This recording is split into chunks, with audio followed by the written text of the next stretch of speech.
Kas need viinerid võib toorena süüa või praadimine, kaldkriips, keetmine on kohustuslik? Vahet pole, aga miks need perelihast tehtud on? Vaene Rakvere lihakombinaadi töötaja kukub lihapurustajasse, hakklihamasinasse või midagi sellist. Kulude optimeerimine, pensionile jäämine Rakvere moodi.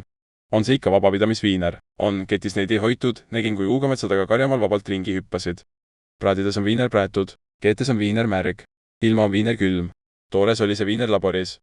Valitsus tahabki, et te viinereid sööks. Võid toored süüa, kui viiner lõikelaual jooksma ei hakka just. Pigem üldse mitte süüa. Üsna jube asi see pereviiner. Lihasisaldus on praktiliselt minimaalne ja see liha pole kah mingi liha, vaid hoopis rupskid ja heal juhul mingi lihalõhnaline mass, mis tapamaja põrandalt kokku kraabitakse. Võin enda kohta öelda, et sõin neid toorelt ja olen elus. Kui aga tervise huvides, siis on parem mitte kunagi osta. Need on kõik kahjulikud tooted. Kuidas ja millest need on tehtud, pole selge. Parem on osta liha või sinki.